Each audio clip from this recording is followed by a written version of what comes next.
eu tenho certeza que ela vai trazer respostas para a sua vida.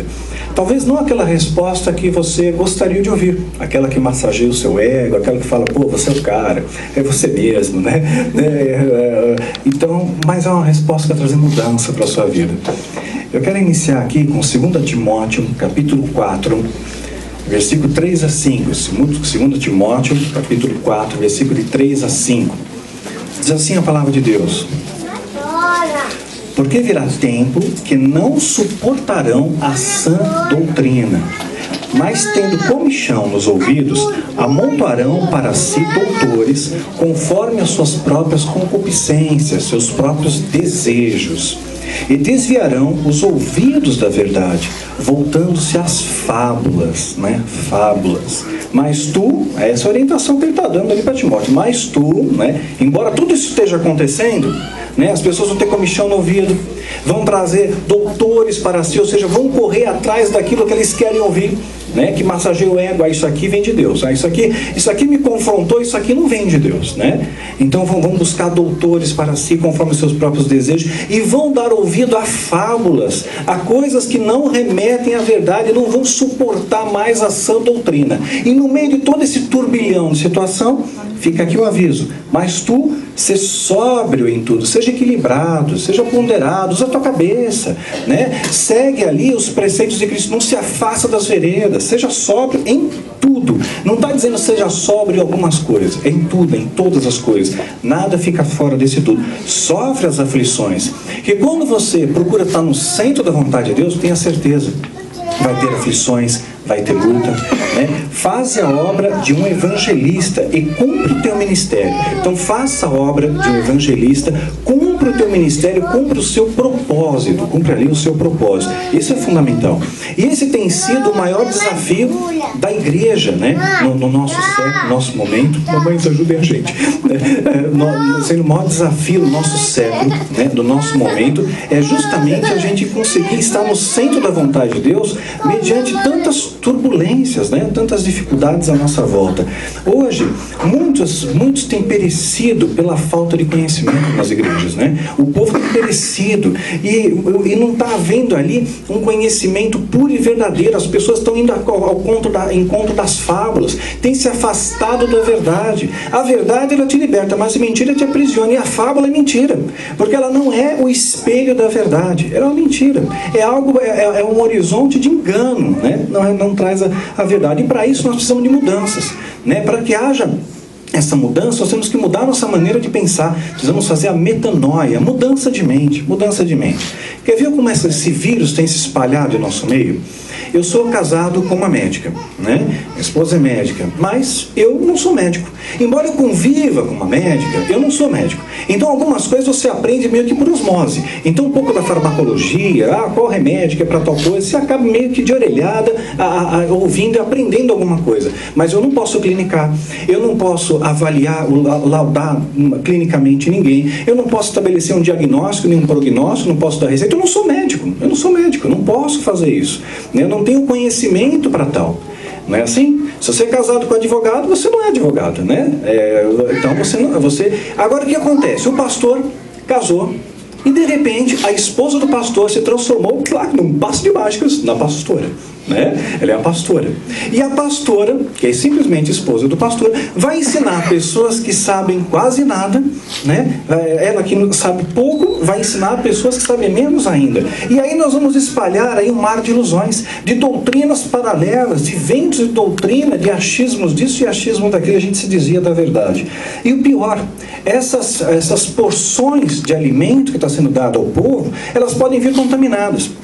Eu lembro, faz um tempo já, né, uns 10 anos atrás, mais, uns 15 anos, mas eu nunca mais vou esquecer na minha vida. Eu comi uma linguiça, né? Ela estava boa, sabe? Estava meio verde assim, né? Mas eu achei que era um tempero, falei, deve ser um condimento, ela estava muito saborosa. Mandei ver aquela linguiça, passei tão mal, gente. Aquele negócio estava contaminado, eu tive uma gastroenterocoliite, fui parar no hospital, fiquei muito mal, desidratei, né? O Wilson sentiu, assim que vocês estão, foi comer uma salsicha, e não apenas uma, não, ele é um guerreiro, 2, não, 3. Então, claro, passa mal, né? Porque às vezes a coisa estava contaminada, né? Contaminada. Então, cuidado desse negócio, o dogão de R$1, mais refresco, tal, de brinde. Então, estava contaminado, tudo bem. Contamina o homem, não é o que entra pela boca, é o que sai da boca, né? Mas a gente tem que ter medidas de prudência também. Então, muitas vezes, essa coisa vem contaminada. Esses dias, ontem, eu recebi um e-mail de uma moça, ela me contou um pouco da vida dela, falou que ela sempre teve muita fé, sempre amou muito a Deus, sempre acreditou demais na palavra, e ela, muito pobre, não tinha nada, não tinha nem onde dormir, dormia no chão, né? Num colchonete, mas nem um colchonete, um colchão, um edredom dobrado. E aí, hoje, ela tem tudo, né? Tudo aquilo que ela pediu para Deus, Deus deu para ela. Ela tem a casa dela, tem o carro, né? As coisas estão em ordem, né? Ela prosperou, mas ela não tem mais fé. Não tem mais fé. E como é que pode não ter mais fé? Ela não tem mais fé porque ela cansou de receber mais do mesmo. Ela cansou ela vai na igreja e recebe uma palavra de triunfalismo, só que ela volta para a vida dela e continua a mesma coisa, e está seca. Ela começou, escreveu para mim e falou: Daniel, parece que as pessoas estão encenando num teatro, parece que tem marcações de palco ali, né? E pensam, são gestos calculados, palavras pensadas ali para enganar as pessoas, mas eu não vejo mais ninguém pregando sobre santidade. Hoje só se fala em prosperidade. Ninguém mais está pregando em arrependimento, em perdão, em mudança de vida, né? Em buscar santificação. Hoje é só o triunfalismo, é a conquista, é a vitória e tudo mais, né? E isso daí fez com que me afastasse de Deus. Hoje eu não tenho mais fé, né? Porque tem recebido gradativamente água salgada que não mata a sua sede, né? E o povo tem passado por isso, né? Hoje nós vivemos atrás de modismos, né? Modismos. Alguém uma vez sugeriu para mim: Daniel, você quer ver o Ministério Guerreiros da Luz crescer? E algo que Deus falou no meu coração: não vai crescer, né? Porque a natureza, ela é seletiva.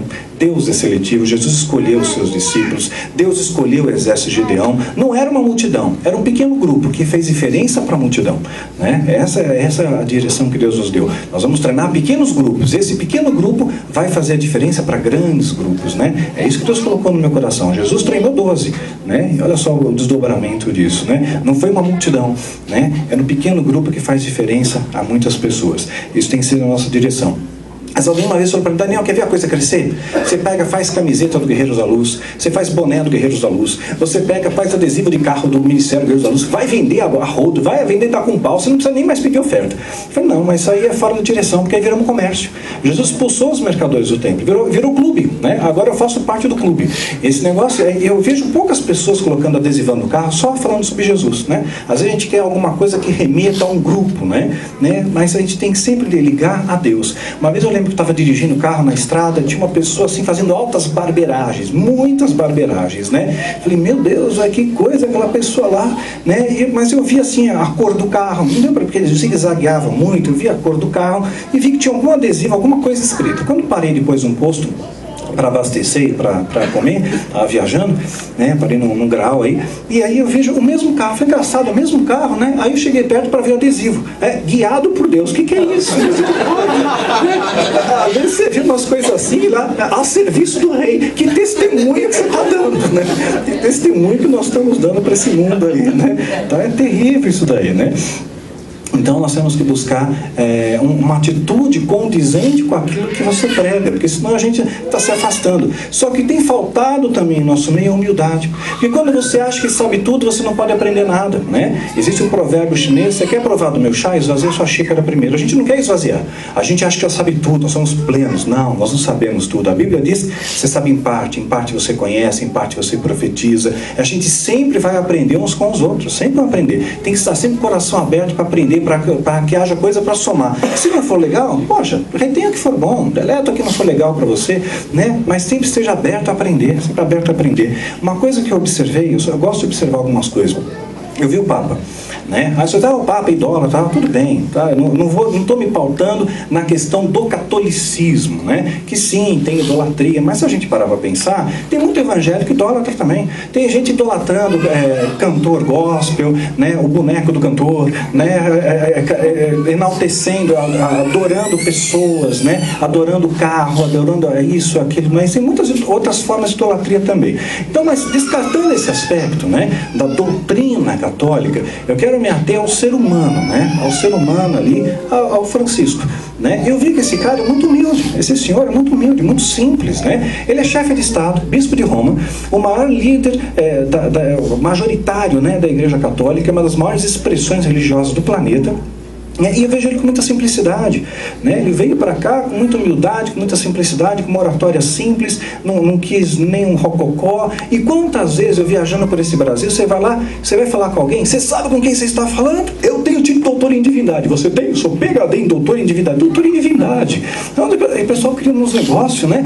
Eu tenho a unção do arcanjo, né? Olha só, eu vim do útero profético apostólico romano. Então a gente começa a criar uma série de coisas para um sobrepujar o outro, né? Aí uma vez um senhor muito bravo, não sei o que aconteceu, ele falou: Daniel, você tem que fazer tal coisa lá, porque ele queria que fizesse alguma coisa no seminário. Por isso que eu procuro dar seminários aqui, cursos aqui, a gente tem mais controle de qualidade, né? Eu lembro que uma vez eu tinha viajado numa cidade interior e o pastor falando: Daniel, você tem que fazer assim, você tem que falar isso, falar aquilo. Eu falei: não, eu vou falar aquilo que Deus dirigir, né? Não, mas você tem que falar, porque você não sabe com quem você está falando. Eu sou presidente do conselho de pastores da cidade, mas é uma cidade pequenininha do interior, de Pirapora, não sei das plantas lá, né? Então a pessoa cheia de orgulho, soberbo, você sabe quem você falou? Presidente, né? Aí vem o cara lá, né, que é o líder majoritário da igreja do mundo, né, do segmento católico, e vem com tanta simplicidade. Então a gente está faltando essa humildade no nosso meio. Se você não tiver humildade, você não está pronto para aprender, né? Os grandes estão entre os pequenos, né? Aqueles pequenos como crianças, né? E a criança está sempre disposta a aprender, né? A criança, ela aprende muito rápido. A gente tem que buscar esse aprendizado. Jesus, mesmo sendo verbo que se fez carne, mesmo sendo Deus, ele não ostentou título nenhum. Quando o fariseu tripudiava Jesus, olha lá, dizia, aí tem parte com Belzebu, né? Estavam tripudiando Jesus, dizendo que ele era mentiroso, que ele estava enganando o povo. Jesus podia usar da sua autoridade e falar: você sabe com quem você está falando? Olha, para começar, eu sou o rei dos reis, não sou o senhor dos senhores. Para começar a nossa conversa aqui, antes, você não sabe com quem você está falando, não, né? Eu fiz, tá vendo o sol? Tá vendo o sol que te aquece? Eu fiz, né? Não fui eu que fiz, né? E você vai para o inferno. Mas não fez nada disso, sabe? Ele debateu com os fariseus, né? Mas ele não ficou ali ostentando títulos, né? E essa humildade que precede honra. Se Jesus é o nosso espelho, a nossa referência, por que nós vamos agir com orgulho? Se Jesus foi o exemplo máximo da simplicidade e da humildade, né? Seja simples, né? Como a pomba, mas também não deixa de ser prudente, né? E é claro que Deus, ele está sempre te observando. E mesmo quando você está no momento de escuridão, mesmo quando você está no momento de dificuldade, ele está te vendo, né? Aquela dificuldade, ele está te vendo no escuro, ele está te vendo nas dificuldades que você passa, ele está ali para fazer diferença. Eu gosto de estimular perguntas, né? Porque quando a gente estimula perguntas, você vai em busca de respostas. E essas respostas vão nortear os seus passos para fazer com que você tenha as escolhas mais corretas. Uma pergunta que eu gosto de fazer para mim mesmo, sempre, e eu tenho orientado meu filho a fazer a mesma: Deus gosta do que você está fazendo? Se fosse Jesus, o que ele faria no seu lugar? Eu acho que se muitos líderes fizessem essa pergunta para si mesmos, eles roubariam menos, ou talvez não roubassem, né? Eles não enganariam o povo. Olha, vamos fazer um ato profético para a restauração da cidade. Jesus faria isso? Jesus fez um ato profético para a restauração de Jerusalém? Jesus não foi um libertador político, ele foi um libertador de vidas, e continua libertando até os dias de hoje, né? Não mudou, a natureza de Deus não mudou, né? O Roma continuou prevalecendo, sobrepujando ali os judeus até o ano 476 depois de Cristo, né? Não foi um libertador político. Jesus, ele vendeu algum objeto consagrado? Não vendeu, né? Então por que nós vamos vender? Por que a gente vai fazer isso? Jesus não fez isso, né? Jesus faria isso? Não, Jesus não faria. Jesus ameaçaria o povo com a maldição se não dessem um dízimo para ele? Não, Jesus nem falou nesse assunto, nem falou desse assunto. Ele só falou em amor, só falou em tudo que você faz. Ama a Deus acima de todas as coisas. Quem ama dá o melhor, é natural isso. Não dá o resto, não dá sobra, não dá a gorjeta do garçom. Ele dá o melhor que ele pode, né? Então, quando a gente começa a fazer essas perguntas, isso vai norteando melhor as suas escolhas. Eu estimulo meu filho a pensar, né? Desde pequeno, eu faço ele pensar. Por que o relâmpago, depois que você vê um relâmpago, você escuta um trovão? Por que acontece isso? Por que a água, quando congela, aumenta o seu volume? E por que o gelo flutua? Por que você transpira, né, e sai água dos seus poros, né? Então, se a água sai dos poros, por que quando você entra no mar, numa piscina, toma banho, a água não entra pelo mesmo poro? Eu faço a criança pensar. Então ele fica ali matutando dias lá, né? E aí ele tenta encontrar alguma resposta, né?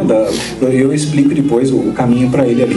Então é importante você pensar, é importante esse estímulo a pensar, né? Isso vai fazer com que você tome atitudes melhores na sua vida.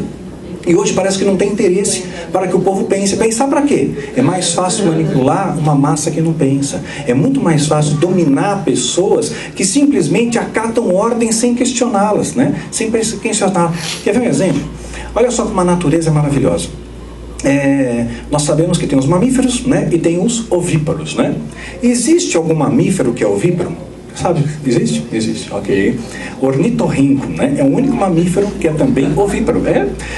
Ele bota 2 ovos, né? Aproximadamente 2 ovos de cada vez, e não tem mamilos, né? Mas ele transpira leite e o bebezinho lambe o pelo, né? Então, existe um mamífero que é ovíparo. Então, a natureza tem isso. Isso nos mostra que nas regras tem exceções. Então, a gente não pode engessar o Espírito Santo. Deus só vai agir nessa circunstância. A gente parece que estabelece parâmetros para Deus agir. Só que a maneira de Deus agir é muito maior do que a gente possa imaginar. Ele pode agir em circunstâncias que você nem imagina, né? Que não estaria no seu escopo do padrão perfeito para Deus agir. A gente fica criando, a gente quer até ajudar Deus, né? A gente, Senhor, fazer desse jeito, facilitei para o Senhor. Agora só falta dar o pontapé na bola. Agora é com o Senhor, né? É isso? A gente quer ajeitar a coisa, né? Para Deus, né? Mas Ele fazer do jeito dele, da forma dele, né? Quantas vezes eu fiz isso? Quantas vezes eu mesmo, nas minhas limitações, eu tentei ajeitar a coisa. Pronto, Senhor, agora ficou mais fácil. Agora só falta o Senhor fazer um milagrinho. Isso aqui é pequeno, né? Eu fiz a maior parte. ainda tem esse orgulho, essa petulância de falar isso para Deus, né? Então, lembrar que Deus, ele agiu de múltiplas maneiras, Ele curou de maneiras diferentes, Ele usou cuspilama, curou saindo o poder dEle, virtude dEle ao tocarem nas vestes, curou através de uma palavra, né? Então, existem múltiplas maneiras de Deus agir, de Deus tocar a sua vida. Então, a gente não pode estar limitando esse poder de Deus em nossas vidas. Uma das primeiras coisas que Deus criou foi a luz, né? Gênesis 1:4, e viu Deus que era boa a luz. Então Deus, ele fez a luz e fez as trevas também. Ele chamou as trevas de noite e chamou a luz de dia, né? Mas ele disse que a luz era boa. Não há uma referência no que Deus dizendo que as trevas eram boas, né? No entanto, a noite, ela é boa, né? Você precisa da noite para dormir, para descansar, para se recuperar. Inclusive, alguns hormônios só são ativados no seu organismo se você estiver privado da luz. Você precisa estar no escuro para dormir bem, para que você produza hormônios, inclusive o hormônio do crescimento, ele vai ser melhor metabolizado, produzido quando você tem escuridão, quando você dorme no escuro, né? Você fica mais confortável assim. Então, se a luz é boa, e se as trevas, né, hoje representam o mal, o demônio, né, uma coisa negativa, por quê? Que quando você passa por dificuldades, por lutas, há uma tendência nossa de nos recolhermos a um lugar escuro, né? A gente vai se tranca no quarto, apaga a luz, quero falar com ninguém, estou de bico, estou chateado, né? Vai para a caverna, né? Por que a gente faz isso? Já pararam para pensar? Sabe que isso aí está remetendo a... É um processo involuntário seu. É um mecanismo inconsciente. Você está buscando acolhimento, buscando proteção lá que você tinha no útero materno. Local escuro, local quentinho, local protegido, né? Local que você se sente ali guardado. Então há essa tendência do ser humano. Então quando você está chateado, quando você está abatido, é comum que muitas vezes, em alguns casos, a gente vai se recolher. Você vai se trancar no quarto para ficar meditando, para passar aquela angústia, ou passar raiva, ou passar um medo, aquilo que você está vivendo temporariamente, né? Então a gente vai ver isso, pessoas buscando nas cavernas, nos desertos, né? Então isso daí faz parte da natureza humana. E é claro que às vezes, e há momentos também, que as pessoas se afastam para evitar pergunta chata, porque sempre vai ter alguém que vai perguntar, estava chateado por quê? Você é um fraco, Jesus é maior que maior, e vem trazer uma série de mensagens que em vez de te ajudar, vão só te piorar, né? Piorar. Então, às vezes, há momentos que há tempo para todas as coisas, e acho que há tempo também de abraçar e tempo de deixar de abraçar. Há o tempo que você precisa de um tempo de recolhimento ali. Elias, ele teve uma grande vitória contra os profetas de Baal, né? E contextualizando, Baal, segundo o satanismo, segundo a doutrina satânica, Baal não é o nome de um demônio, mas é uma sigla que remete aos 4 grandes príncipes do inferno: Belzebu, Astarote, Asmodeu e Leviatã, né? Isso é a doutrina do satanismo. Então, se estivermos pautado por essa vertente, né, a gente não pode afirmar com verdade absoluta, mas então Elias, ele não estava enfrentando apenas uma entidade, mas um conjunto de entidades muito poderosas, e pelo poder de Deus ele sobrepuja aquelas entidades e tem uma tremenda vitória contra os profetas de Baal, né? E aí todo o povo se regozija, só o Senhor é Deus, está lá em 1 Reis capítulo 18. Elias aí, ele recebe uma ameaça, logo depois uma grande vitória, e depois ele recebe uma ameaça, e essa ameaça deixa ele abatido, deixa ele triste. Isso nos mostra que não existem super-heróis, né? Mesmo os heróis da fé vão ter momentos de abatimento. Então é humano, é natural que você passe por dificuldades, e há momentos que você pode passar por momentos de turbulência, né? É natural, por isso que nós precisamos de igreja, corpo, que a sua luta seja a nossa luta, né? Porque você sozinho não consegue. É um graveto, né? É fácil de quebrar, mas um punhado de graveto você não quebra. Uma folha você rasga, mas 1000 folhas você não rasga, né? Então nós precisamos estar juntos. Essa unidade gera força. Essa unidade gera força. E o inimigo, ele quer fracionar essa unidade, ele quer dividir a casa, porque ele sabe que casa dividida não prevalece, ele vai procurar trazer essa divisão. Eu lembro de uma ocasião, eu recebi um pastor aqui na base, eu tenho recebido muitos líderes, né, que escrevem para mim, machucados, feridos, e com o sistema contaminado, né? Uma vez veio um líder para cá e falou: Daniel, eu morava numa casa de aluguel em São Paulo, tenho meus amigos, meus familiares, tudo aqui em São Paulo. Aí eu faço parte de uma denominação X, né? E essa denominação abriu uma igreja, né, lá no Nordeste. Me transferiram para o Nordeste, né? Mas havia outras pessoas que eles poderiam colocar lá, mas me transferiram para lá. Então o que eu fiz? Eu entreguei a casa, né, desfiz o contrato de aluguel, fui para lá, a igreja paga aluguel para mim, dá um salário para mim, né, e eu estou vivendo lá. Só que aí eu percebi, Daniel, que a igreja, eles começaram a me direcionar o meu discurso. Olha, você tem que falar assim, assim e assim. Começaram a me dar uma pauta para falar, me deram um script. E quando eu falei: olha, eu não concordo com isso, você não concorda? Nós vamos cortar a verba com você e você está lascado, né? Ou seja, ele falou para mim aos prantos. Esse pastor chorou muito aqui, chorou muito, falou: Daniel, tiraram de perto dos meus amigos, tiraram-me de perto da minha família, tiraram de perto da minha cidade natal, me jogaram num local que eu não conhecia nada para ficar refém do sistema. Era um prisioneiro ali, um prisioneiro. E eu comecei a passar por muita luta, muita dificuldade, implorei ao meu líder, né, para ele me atender, para dividir o fardo, né? O peso dividido fica mais leve. E ele veio para cá com bastante esforço, né, para conversar com a liderança dele. E o que ele escutou da liderança? Você é um fraco, né? Você é fraco, né? Porque Deus é maior, né? Então você é um fraco. Se você agora está batido, você está batido porque você é fraco. A gente não quer fraco, né? Se você é fraco, então você não interessa para a gente, né? Mas aquele fraco só precisava de um abraço.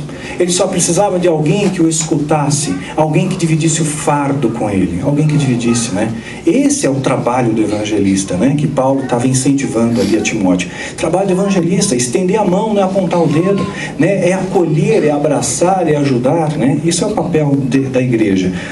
Então, voltando ali para Elias, ele fica deprimido, né? Ele está deprimido, está chateado, ele vai para o deserto, ele está abatido, ele deixa o seu servo ali, deixa afastado, ele vai sozinho, ele vai procurar normalmente um lugar escuro, vai procurar a sombra de um zimbro e pede a morte. Ele está abatido, ele está triste.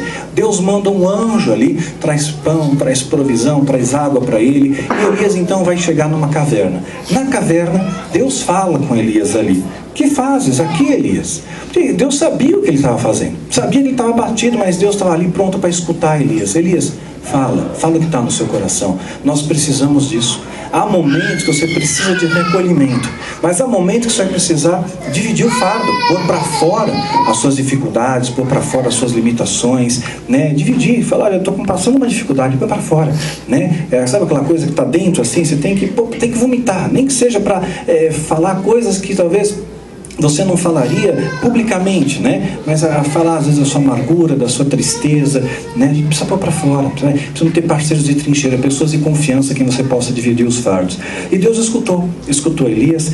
E uma coisa interessante, que Elias talvez imaginasse que Deus ia se manifestar de maneiras sobrenaturais, Veio ali o vento forte, veio o terremoto, veio o fogo. Deus não estava em nenhuma dessas. Deus veio com uma voz delicada, com uma voz mansa e suave e falou com Elias.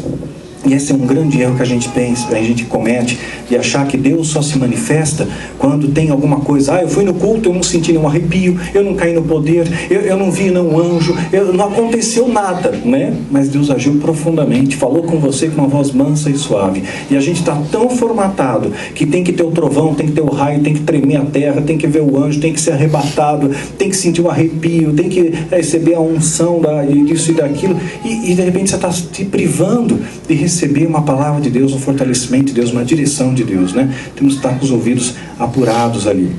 Muitas vezes, no momento de caverna, no momento de deserto, que Deus te dá grandes vitórias. Nem sempre você vai ter plateia à sua volta para observar, né? Davi, ele venceu ali o leão, venceu a ursa, não tinha plateia. Quantas vezes Deus não te deu vitórias em circunstâncias que não tinha plateia?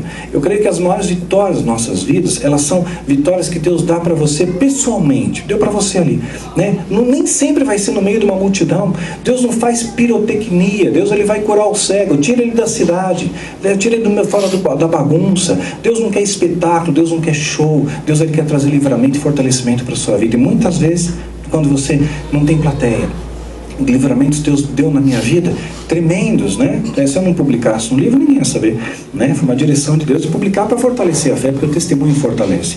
Então, quantas vezes Deus, na nossa solidão, na caverna, na escuridão, na dificuldade, Deus opera ali um milagre, opera, uma voz mansa e suave.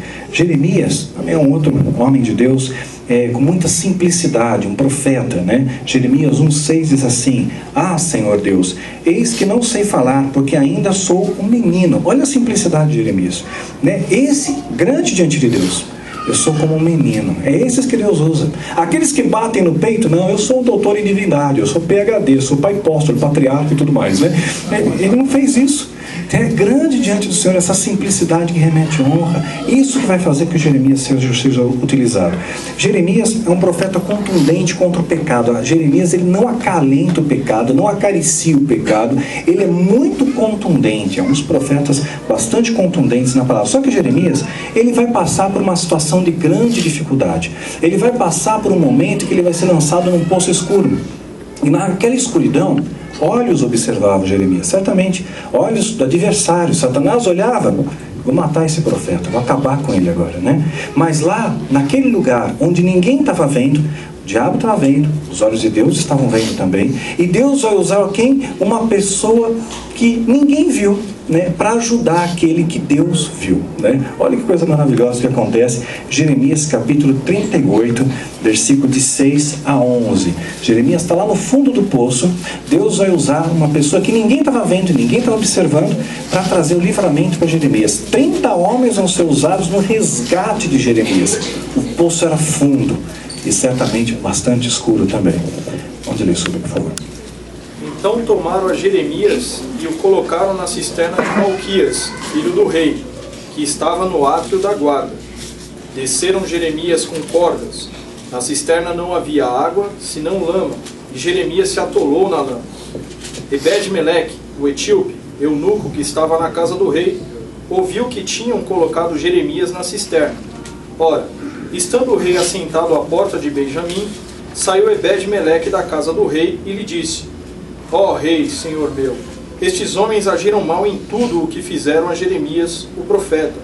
Lançaram-no numa cisterna, onde certamente morrerá de fome, quando não houver mais pão na cidade.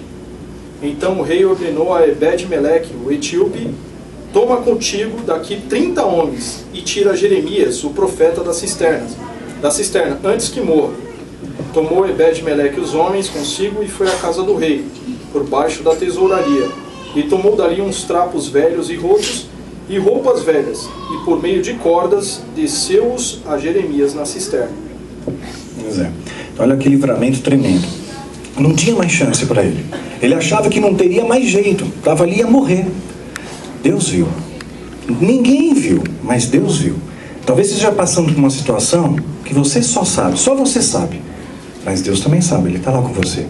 E Deus ele vai usar pessoas que não estão vendo essa situação, mas vão ser usados por Ele para trazer um livramento para você.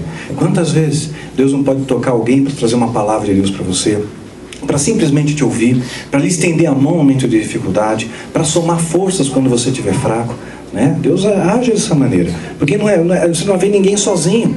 Ninguém sozinho, né? Um exército sozinho é um exército fraco. Não existe o exército de um soldado só. Nós precisamos estar unidos, né? E Deus, na sua onisciência, Ele sempre vai trazer a pessoa certa ao seu lado. Se Ele não encontrar ninguém, pode ter certeza que Ele manda o anjo. O anjo vai estar do seu lado. Então o anjo estava ali para fortalecer Jesus no Getsemane. O anjo estava ali para Daniel para trazer fortalecimento. O anjo estava ali para Jeremias para trazer fortalecimento. Então quando não tiver ninguém à sua volta, tenha certeza, você nunca vai estar sozinho, né? O Filho de Deus, o legítimo Filho de Deus, tem seu nome escrito no livro da vida, vai ter o anjo acampado ao seu redor. Você não está sozinho, querido. Você não está sozinho nessa batalha, né? Deus é por ti nessa luta. E Jeremias, ele tem uma tremenda vitória. Alguém que talvez ninguém poderia imaginar, ele foi usado ali para alertar o rei que Jeremias está aí. O rei dá ordem, manda 30 homens. 30 homens é bastante gente. O poço era muito fundo. Jeremias estava numa condição ali, humanamente dizendo, não tinha mais jeito. Mas Deus, Ele tem jeito para todas as coisas. Ele pode tirar do poço mais profundo que você esteja. Ele pode transformar uma maldição em bênção, né? Ele pode transformar uma situação impossível, né? Porque nosso Deus é o Deus do impossível. Ele faz todas as coisas. José estava na prisão, lugar escuro também. O diabo estava olhando para José, dizendo lá, eu triunfei. O satanismo tem aquela máxima que diz o seguinte: nós que estamos no escuro, né, nós estamos protegidos pela escuridão. Então, quem está no claro não vê quem está na escuridão, mas quem está no escuro vê quem está no claro. Então eles se sentem protegidos pela escuridão. A escuridão é um manto que em tese iria protegê-los, mas os olhos de Deus estão em todo lugar, né? Todo lugar. E José estava lá na prisão, escura, traído pelos seus irmãos, afastado do seu pai, injustiçado ali. A fé dele não esmoreceu. Então, os olhos de Deus estavam lá na prisão, olhando para José também. Eu vou honrar esse menino. Vou honrar no tempo certo, ele precisa amadurecer. Às vezes, as circunstâncias que você tem que passar na vida para crescer, para amadurecer, não tem jeito, né? É a uva que tem que virar vinho, tem que queimar palha em nosso meio. Paulo também foi preso muitas vezes em prisões escuras, né? Prisões escuras também, apanhou, sofreu, mas ele nunca desistiu. Ele continuou dizendo, tudo posso naquele que me fortalece. A fé dele não foi apagada, né? Por mais que o diabo tentasse destruir, a fé dele não esmoreceu. Lázaro, você olha para Lázaro, também estava no escuro, estava lá numa sepultura, estava morto há 4 dias, uma sepultura fria, úmida, escura. Todas as possibilidades racionais, humanas, lógicas tinham se esgotado, não tinha mais jeito. Mas para Deus sempre tem jeito. Para Deus sempre tem jeito. Quando você acha que não tem mais jeito agora, Senhor, não tem mais jeito agora, estou no fim da picada, não tem mais, o que o Senhor vai fazer? Deus sempre faz alguma coisa e te livra. Não vai te deixar você no poço, não vai deixar você na prisão, não vai deixar você numa sepultura. Deus, Ele tem vida para a sua vida, uma vida em abundância, querido, né? Uma vida em abundância. Que a gente tem que estar no centro da vontade dEle. Esse é o segredo. Estando no centro, as bênçãos vão te seguir, né? Elas vão te seguir. Lázaro também tem uma tremenda vitória ali. Parecia que estava tudo acabado, mas Deus, Ele tinha um novo começo ali para aquela vida. Jesus também, Ele foi crucificado. O que ocorre no momento da crucificação? A treva sobre a terra.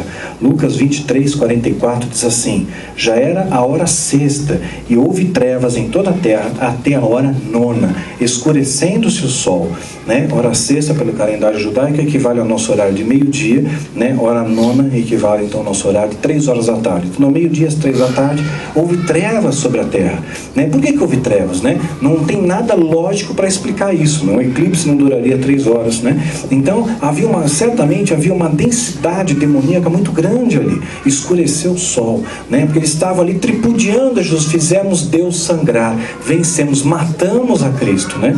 Só que aquilo ali ia trazer vitória.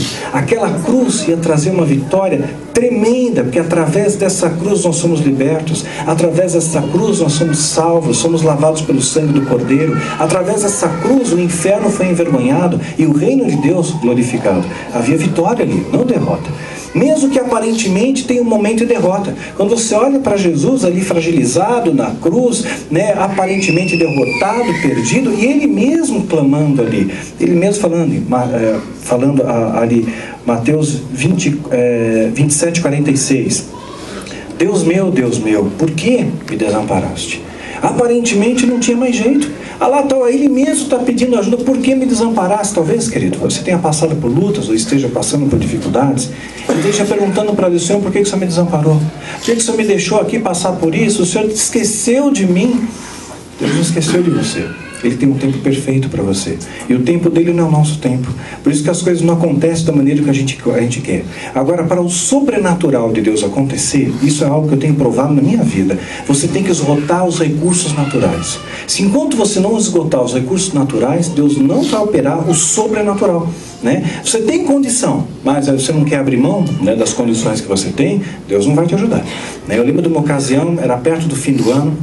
E fim do ano normalmente é uma época que os missionários, né, no ano geral, são meio esquecidos, né? São a época que eles mais sofrem perto do final do ano. Não tem 13º, não tem férias e tudo mais, não tem assistência médica, e normalmente nessa época cada um está preocupado com o seu período de Natal e os missionários estão abandonados ali. Eu estava numa época muito difícil, final do ano, né? Minha provisão financeira estava escassa, estava com contas atrasadas e não tinha de onde tirar recursos. Eu dobrei o joelho: Senhor, o Senhor é o dono da prata, faz um milagre na minha vida. Deus falou: filho, você quer um milagre? Quero. Mas sabe aquele carro que você tem? Mas pai, acabei de pagar a última parcela. Tinha acabado de pagar a última parcela. Sabe aquele carnê assim, estava sendo emoldurado um quadro já. Obrigado, Senhor. 5 anos, né? Pagando o carrinho lá. Eu tinha acabado de pagar a última parcela naquele mês. Então, vende teu carro. Nem teu carro, paga as dívidas. Você acha que foi fácil? Não foi fácil, não foi fácil, né? Mas eu fiz, ok, Senhor, vou usar os recursos que eu tenho, né? Fiz aquilo ali. Depois, um rapaz, um irmão nosso na fé, que tinha uma loja de aluguel de veículos, me emprestou um carro por alguns meses, até que eu tivesse condições de poder comprar um outro veículo, né? Financiado, usado, aquela coisa, né? Mas Deus trouxe a provisão, né? Então, o sobrenatural, ele só vai ser ativado no mundo espiritual quando esgotar esses recursos naturais. Senhor, olha, o Senhor tem que me livrar, quebrei o braço, Senhor, conserta aí, Senhor, conserta. Mas você foi no médico, né? Você procurou ortopedista primeiro, você buscou a medicina. Se a medicina esgotar os recursos, disserem que não tem mais jeito, aí você pode pleitear o jeito de Deus, né? Aí você pode: Senhor, opera o teu sobrenatural, cuida da minha vida, te entrego diante de ti essa impossibilidade. Aí sim, né? Então, você vê que para Jesus, mesmo naquele momento de aparente impossibilidade, de fraqueza, de derrota, não havia derrota. Era só o tempo de Deus, era o modo de Deus agir. Às vezes, é aí que a nossa fé vai ser medida, é aí que a sua fé vai ser provada. Na hora que você olhar a circunstância à sua volta e dizer: puxa, eu só vejo escuridão. Eu estou aqui, não sei o que fazer, eu estou no fundo do poço, estou dentro da prisão. Jesus crucificado ali: Deus meu, por que me desamparaste? Quando é nessa hora que você olha à sua volta e não tem horizonte, não tem mais situação, o que eu faço? Não tem mais jeito, não tem mais jeito. É aí que a sua fé é provada. Porque quando está tudo bem, é fácil, claro, até o ímpio é fácil, né? Até o ímpio, né?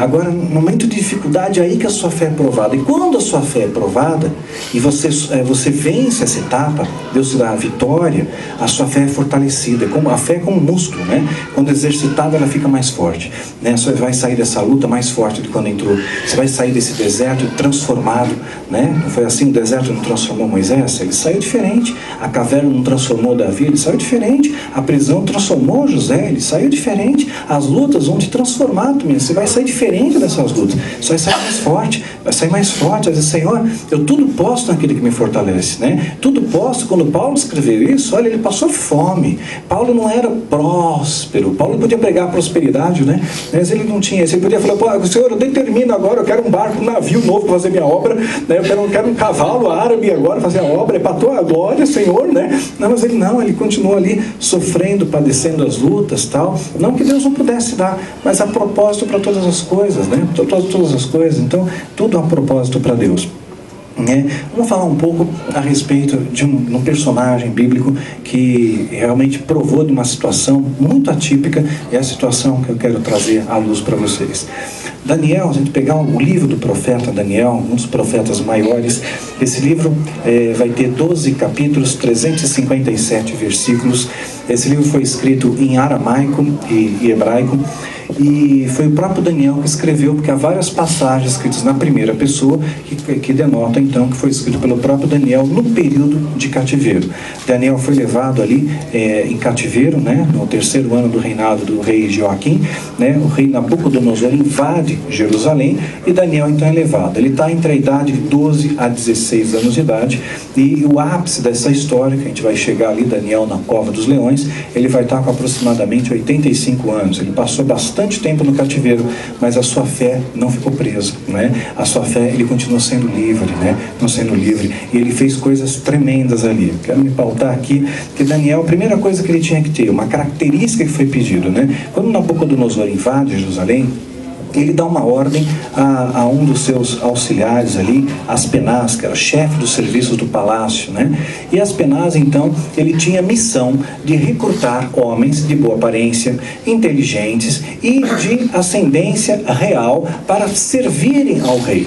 Esses homens, então, eles iriam aprender não apenas a escrita dos caldeus, mas também a sua cultura, né? E aprender a agronomia, astronomia, a astrologia, a arquitetura, iam aprender muitas coisas. Eles iam servir ao rei, estão na presença dele. Tinham que ser pessoas ali de uma linhagem real. Esse foi o pedido que o rei deu, né? Daniel, capítulo 1, versículo 2 a 7, vai nos dar esse panorama aí. Pode ler sobre, por favor.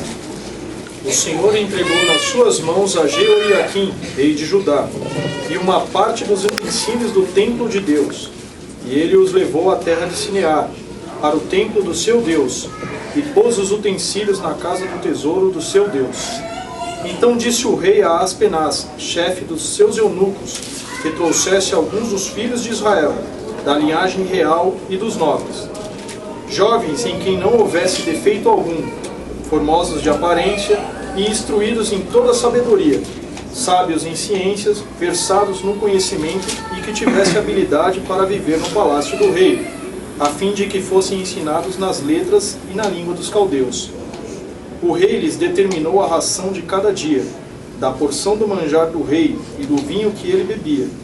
Os jovens deveriam ser criados assim por 3 anos, para que no fim deles pudessem estar a serviço do rei. Entre eles se achavam dos filhos de Judá, Daniel, Ananias, Misael e Azarias. O chefe dos eunucos lhes deu outros nomes, a saber, a Daniel deu o nome de Beltesazar, a Ananias o de Sadraque, a Misael de Mesaque e a Azarias de Abednego. Então esse treinamento que Daniel estaria passando para estar servindo ao rei durou aproximadamente então 3 anos. O seu nome foi mudado. Beltesazar, ou Beltesazar, quer dizer príncipe de Baal, né? Olha o que o diabo está fazendo. Está mudando o nome de Daniel, que significa Deus é meu juiz, e dando um nome caldeu para ele, né? Beltesazar, que quer dizer príncipe de Baal. Esse costume de mudar o nome, né, é algo bastante antigo. Os egípcios faziam isso. Nós vamos ver à luz da palavra de Deus também, porque na verdade o diabo aqui ele está copiando. Ele copia um preceito de Deus. Jacó passa a ser Israel, né? Barnabé, por exemplo, o apóstolo Barnabé, e o nome dele não era Barnabé, era José. Foi mudado esse nome, né? Essa foi até uma direção que Deus deu na minha vida. Meu nome de batismo, né, que meus pais escolheram, é Marcelo. Aí Deus deu uma direção através da nossa liderança espiritual. Quando eu me converti, Deus está te dando um novo nome, é um nome espiritual, e aí passou a ser Daniel, né? Então a gente vê Deus fazendo dessa maneira, e o diabo ele estava tentando perverter essa questão. Então o novo nome era dado, isso desde a época dos egípcios, os caldeus faziam isso também, porque qual era a característica? Você está mudando o nome com a finalidade de mudar características, para preparar aquela pessoa para uma missão específica, para uma missão especial ali. Então o diabo ele mudou o nome de Daniel, mas o coração dele não mudou. A essência dele não foi mudada, né? A essência dele mudou. Eu gosto de observar Davi também. Davi, ele saiu do palácio para a caverna, ele mudou de endereço, né? Mas o seu coração não mudou. Ele continua sendo homem segundo o coração de Deus, da mesma forma, né? A gente vai ver exemplos disso em 2 Reis, capítulo 23, versículo 34, e também 2 Reis 24, 17, vai nos trazer elucidações a respeito de mudanças de nome, né? Além daquelas que eu já citei. O Faraó Neco constituiu rei a Eliaquim, filho de Josias, em lugar de seu pai Josias. Ele mudou o nome para Jeoiaquim. No entanto, levou consigo Jeoiacás ao Egito, onde ele morreu. Ok, 2 Reis 24, 17. O rei da Babilônia estabeleceu rei em lugar de Joaquim a Matanias, seu tio paterno. Ele mudou o nome para Zedequias. Então você vê que essas mudanças existiam, né? Deus, ele muda o nome, o diabo, ele sempre faz o contexto de copiar. Ele está imitando um procedimento espiritual que Deus estabelece mediante um propósito. Satanás, ele quer profanar esse propósito. Então fez isso com Daniel. Mas a essência de Daniel não foi mudada. Não foi contaminada pelo fato do nome dele ser mudado. Embora ele estivesse cativo, preso, sobrepujado, novo, né? Entre 12 e 16 anos de idade, calcula-se aí ao período que Daniel acabou entrando no cativeiro babilônio, novo, né? A essência dele não mudou. Desde pequeno ele servia a Deus, né? Servia a Deus, ele continuou servindo até o final da sua vida. E uma coisa interessante, que Daniel, ele aprende o idioma caldeu, aprende a cultura e tudo mais, e começa então a servir ao rei. E ele se transforma assim, ele acaba, Deus dá dons para Daniel, e Daniel é capaz de interpretar os sonhos do rei. Mas olha só a ousadia de Daniel. Quero pontuar muito bem isso aqui, eu vou ler para vocês o texto de Daniel, capítulo 2, versículo 26 a 28. Olha o que Daniel fala para o rei. Respondeu o rei e disse a Daniel, cujo nome era Beltesazar: podes tu fazer-me saber o sonho que tive e sua interpretação? Respondeu Daniel na presença do rei, dizendo: o segredo que o rei requer, nem sábios, nem astrólogos, nem magos, nem adivinhos o podem declarar ao rei. Mas há um Deus no céu, o qual revela os mistérios, e ele, pois, fez saber ao rei Nabucodonosor o que há de acontecer nos últimos dias. O teu sonho e as visões da tua cabeça que tivesse na cama são esses. E ele começa a falar, mas olha a ousadia, ele fala: olha, está vendo, rei? Os sábios do teu império não podem falar, não podem interpretar. Os magos também não podem, né? Ninguém aqui sabe. Só tem um que pode interpretar. Há um Deus lá nos céus. Ele pode interpretar, né? Essa ousadia de Daniel que eu acho muito legal. Ele não temia os reis que tinham palavras que faziam balançar as nações, né? Ele simplesmente continuava servindo ao rei dos reis, ao soberano em todas as coisas. E quantas vezes ele poderia falar algo para assim, usar minhas palavras: olha, rei, eu sei até o seu mago, os seus feiticeiros, eles podem até interpretar, mas eu acho que vou dar uma interpretação mais completa. Ele poderia emoldurar melhor essas palavras, mas ele não faz isso. Ele fala secamente: olha, eles não podem interpretar, mas tem um Deus que pode, né? O meu Deus pode, né? O teu Deus não pode, né? Então ele coloca com muita autoridade isso, né? Muita autoridade. E essa autoridade é honrada. Deus o honra, o rei o honra, e Deus está honrando Daniel através do rei, mesmo no ambiente de cativeiro. Daniel 2,48 diz assim: então o rei engrandeceu a Daniel e lhe deu muitas grandes dádivas, o pôs por governador de toda a província de Babilônia, como também o fez chefe dos governadores sobre os sábios da Babilônia. Olha que coisa surreal, né? Ele passa a ser chefe, ele passa a ter um controle, ele foi engrandecido por Deus através do rei, Então você às vezes pode trabalhar numa empresa, e Deus, ele pode te dar estratégias ali, né, dentro da empresa, que vão fazer com que você cresça, para engrandecer o nome dele, para que você seja usado naquela empresa para propagar o reino, né? Propagar o reino, que você possa fazer a diferença, Quantas vezes, quando eu trabalhava no meio secular, eu tive essa oportunidade, né, e às vezes por falta de maturidade, ou de direção, ou de orientação, eu deixei de fazer, né? Muitas vezes, né? Acho que poucas vezes eu acabei realmente fazendo a coisa certa, né? A coisa diante de que trouxe frutos produtivos ali, porque foi uma direção específica de Deus para minha vida. Mas se eu tivesse sido orientado, certamente eu produziria muito mais frutos, né? Eu teria deixado muito mais semente, eu teria exalado muito mais do perfume de Cristo. E Daniel, ele não perde essa oportunidade. Numa outra predição, essa daqui eu acho muito singular, ele vai trazer uma interpretação do sonho ao rei, e ele vai dizer: rei, em outras palavras ele está dizendo: olha, você é mó soberbo, soberbo, você é muito orgulhoso, então agora Deus vai fazer você ter uma insanidade mental temporária e você vai ficar como um animal, vai comer capim, né? Então assim diz o Senhor, o rei vai comer capim. Agora imagine uma coisa dessa, você falar isso para o rei, né? Falar isso para um rei que detém poderes ali.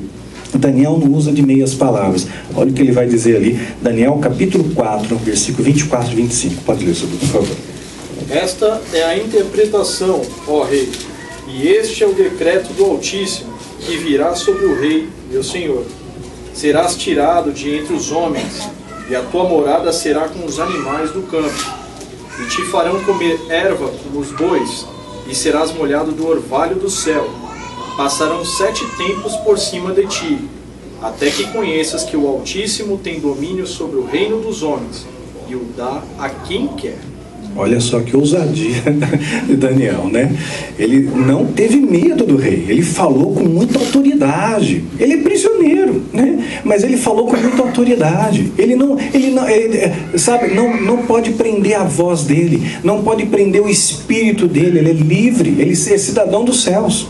E quantas vezes eu vejo líderes, né, bajulando, adulando políticos, né?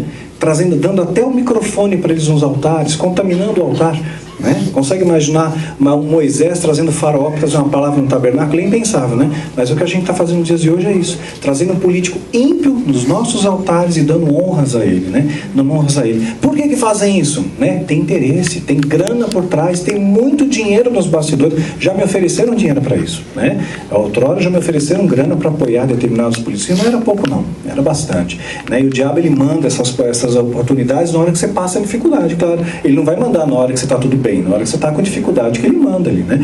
Então, eu vejo políticos sendo adulados por líderes. Eu vejo às vezes crentes, irmãos meus na fé, que para não perderem o seu cargo na igreja, eu sou líder do ministério, sou líder do louvor, eu sou líder dos jovens, eles são coniventes com roubo, com mentira, com engano. Eu não posso perder meu cargo, eu preciso manter o meu cargo, então eu faço vista grossa. Né? Eu louvo a Deus pela equipe que o Pai tem me dado. Há pessoas aqui, né, que hoje estão ao nosso lado nessa trincheira, que abriram mão de cargos, né, para enaltecer o nome de Deus e o nome da verdade, né? Então isso faz a diferença na sua vida. Lá nos céus, Deus está vendo. Os olhos de Deus estão em todo lugar, né? Olha, o cargo, que se lasque o cargo, né? Dê ali, dá honra a quem merece honra a Deus, onde quer que você esteja, né? Você é cidadão dos céus, embora viva na terra. E Daniel, ele agiu com muita firmeza. Eu gosto muito dessa posição dele ali. Eu lembro, esses dias eu vi um vídeo, mandaram para mim, eu fiquei, quando eu imagino que eu já vi de tudo, sempre tem uma pérola, né? Sempre tem alguma coisa nova que criam por aí. Mas eu vi um vídeo de um líder incentivando os nossos irmãos na fé, incentivando a igreja a não falarem, por exemplo, seu pastor ele é ladrão. Você sabe que ele é ladrão? Sabe? Meu pastor é um vigarista. Eu sei que ele é vigarista, né? Ladrão. Olha, faz o seguinte, você sai da igreja, mas não fala para ele, para todo mundo, não fica dizendo que ele é vigarista, porque ele é ungido do Senhor. Gente, misericórdia, viu? O ladrão agora virou ungido. O que é isso? Né? Jesus chamaria isso de outro nome, né? Teria outro nome para isso, né? Estamos pegando o texto fora de contexto. Está usando a questão de Saul, é uma coisa fora do contexto. Isso não remete aos dias atuais, ao século 21, né? Hoje a igreja está corrompida e precisa ter profetas que tenham a coragem de apontar o dedo para esse sistema corrompido. Deus precisa levantar voz e clamam no deserto, que apontam o dedo para os reis, para os caras que estão querendo dominar as massas. Não, você está errado, porque Deus vai pesar a mão sobre a tua vida, né? Ai daquele que fizer o cego errar o caminho. Os escândalos viriam, Jesus já disse que viriam, mas ai daqueles pelos quais os escândalos vierem, né? Então esses líderes que estão manipulando o povo conscientemente do que estão fazendo, vão pagar caro por isso, né? E nós temos o dever de apontar o pecado. Jesus apontou os fariseus, né? Ele apontou, deixou muito claro quem eram os fariseus, raça de víboras, sepulcros caiados. Ele não teve meias palavras com o fariseu, né? Ele apontou muito claramente o pecado deles, né? Então, se tem pecado, como é que Deus pode abençoar, né? Como é que Deus pode abençoar? Então, não negocie a sua salvação, não venda a sua fé, não leiloe os seus valores, né? Nesse mundo. Se espelha sempre em Jesus. Jesus não vendia objeto consagrado, Jesus não transformou pedra em ouro, né? Jesus não fez atos proféticos para reformular mudar Jerusalém. Jesus, ele simplesmente foi um libertador de vidas. E ao contrário, ele ainda expulsou os mercadores do templo. E o templo, em função desse comércio que entrou no templo, o templo foi destruído. Não ficou pedra sobre pedra, foi destruído. E o templo só vai ser reconstruído para que se cumpra o livro de Apocalipse, né? Que é o final dos tempos, né? Vai ser reconstruído para servir de base ali, para cumprir o que está em Apocalipse. A gente vai falar no seminário de escatologia, que o anticristo vai se assentar nesse templo, né? Há um propósito aí que remete ao final dos tempos. Não está ligado a uma restauração, mas ao final dos tempos, né? Ao momento ali de julgamento de Deus sobre a terra, né? Sobre toda a terra. Então, quando você está fazendo a coisa certa, sabe, Daniel, ele começa ele fica honra ali a Deus. E é claro que o tempo vai passando, e mais adiante, né, os persas vão conquistar a Babilônia. Daniel continua sendo fiel a Deus, só que ele vai despertar inveja. Quando você é leal a Deus, você desperta inveja. Tenha certeza, Jesus ali despertou inveja. Mateus 27:18 diz assim: porque sabia que por inveja o haviam entregado. Pilatos falou isso. Pilatos, o ímpio, a inveja era tão clara daqueles fariseus, que o ímpio percebeu que por inveja eles haviam entregado Jesus. Vão invejar você. Vão invejar. Se você buscar uma vida santa, vão te invejar. Porque no mundo que é corrompido, os santos são odiados, né? Tenha certeza disso. No mundo corrompido, o santo é odiado, né? Jesus, ele foi odiado. Jesus, ele deixou claro que nós seríamos odiados também. Nós íamos passar por isso. Nós não somos daqui. Paulo passou por isso também. 1 Coríntios 4:13 diz assim: somos blasfemados e rogamos. Até o presente, temos chegado a ser como o lixo desse mundo, como a escória de todos, como a escória de todos. Então, não se preocupe com as lutas que você vai passar. Tudo que você passar tem um propósito, tem um propósito. Para Deus não há acaso, tem propósito para tudo. Não tem acaso. Você está no centro da vontade de Deus, qualquer coisa que você passe, ela está debaixo de um propósito, né? Nesse ministério, a gente está aqui há 2 anos, quem acompanha aqui sabe quantas lutas a gente já passou aqui, incontáveis lutas, de todas as esferas, né? Do fogo amigo ao fogo inimigo, de falta de recursos, de todas as esferas. E hoje eu vejo que isso só colaborou, né, para que a gente tivesse um evangelho cada vez mais limpo, que a mensagem fosse cada vez mais poderosa, alcançasse cada vez mais vidas, e a gente formasse ao nosso lado um exército cada vez mais unido, né? Só colaborou por bem, né? Bem, às vezes tem que cair o fogo para queimar a palha, não tem jeito, né? E a gente não vai ser lapidado por Deus numa zona de conforto, nós vamos passar por lutas ali. Aí o que acontece com Daniel? O rei Dário, né, ele queria colocá-lo ali como administrador, né, das suas províncias, que ele deu o nome ali, tinha o nome de satrápias, né? Segundo o historiador judeu Flávio Joséfo, tinha aproximadamente 120 pequenas províncias ali, e o rei então queria conceder a Daniel o controle absoluto ali de toda daquelas pequenas províncias, né? E aí o que acontece? Os outros príncipes, os outros administradores, eles começaram a ter inveja de Daniel. Porque Daniel era inteligente, Daniel tinha boa aparência, Daniel, ele era um homem de Deus, né? E eles quiseram tentar encontrar algum erro. O diabo não faz isso? Ruge como um leão em derredor, buscando a quem possa tragar. Ele busca o seu ponto fraco. Aonde é que você está fraco? Aí que ele vai ser forte. Buscar o ponto fraco em Daniel. Daniel 6,4 diz assim: então os presidentes e os príncipes procuraram achar ocasião contra Daniel a respeito do reino, mas não podiam achar ocasião ou culpa alguma, porque ele era fiel e não se achava nele erro ou culpa. Daniel era fiel, não se achava nele erro ou culpa. Maldição sem causa não encontra pouso. O bicho, ele quer encontrar uma lacuna em Daniel. Por onde eu ataco? Mas está difícil. Esse menino veste a armadura completa, né? Não está faltando nada. Ele mantém o escudo da fé firme. Ele tem o capacete da salvação. Ele está firme. Está difícil entrar. Não tem fendas na armadura. Ele ruge como um leão. Busca o ponto. Não tem ponto. O que ele vai fazer? Ele vai criar algo. Vai tentar criar um ponto de fragilidade ali. Daniel era fiel a Deus. Por que Daniel era fiel a Deus? Por que ele se manteve leal a Deus? Porque Daniel conhecia Deus. Você não pode ser leal a quem você não conhece. Fé é isso. Fé é confiança. Como é que você vai ter fé em alguém que você não conhece? Quem ama a Deus, conhece a Deus. Você diz que ama a Deus, então você tem que conhecer. Conhecer o que Deus gosta, o que Deus não gosta, o que agrada a Deus, o que não agrada a Deus. A gente não conhece Bíblia, gente, né? Como é que nós vamos batalhar se você não tem a sua espada afiada, se você não conhece a sua própria arma? Como é que você vai usar essa arma se você não conhece a Bíblia? O muçulmano, ele conhece o Alcorão inteiro, ele é obrigado a decorar o Corão, decorar, porque eles acreditam que se um dia tiver alguma perseguição religiosa e queimarem todos os exemplares do Corão, eles sabem decor, eles podem reescrever rapidamente, sabem decor, e a gente mal consegue decorar alguns versículos, né? E apenas decorados, tem que viver aquilo ali, né? Então temos que conhecer a arma, tem que conhecer. Daniel, ele conhecia Deus, Deus não era algo abstrato para ele, não estava longe dele, Deus era algo presente na vida dele, ele falava com autoridade, com ousadia, por isso ele era fiel, não encontravam culpa, não tinha legalidade, o diabo não podia tocar nele, então eles vão tentar criar alguma circunstância. Daniel era fiel a Deus, ele orava 3 vezes por dia, ele orava a Deus. Quantas vezes você ora por dia, né? Quantas vezes nós falamos com Deus? A gente quer poder, a gente quer autoridade, assim, no instalar de Deus, mas a gente não ora. A gente não tem vida com Deus, a gente tem tempo para novela, a gente tem tempo para o jogo de futebol, a gente tem tempo para tantas bobagens, para ficar na internet, né? E tantas outras coisas, mas a gente não tem tempo para Deus. Não, para Deus a gente não para. Agora, para tudo a gente para. Tocou o celular, você para o que você está fazendo para atender a ligação, para ver o torpedo, blim, blim, lá. Você pode estar super mega ocupado, você está dirigindo o carro, puxa, quem será que mandou esse torpedo? Né? Será que quer saber?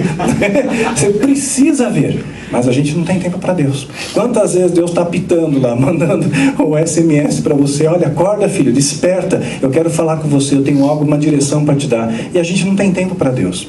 E aí você vai cair nesse cilado do diabo, né?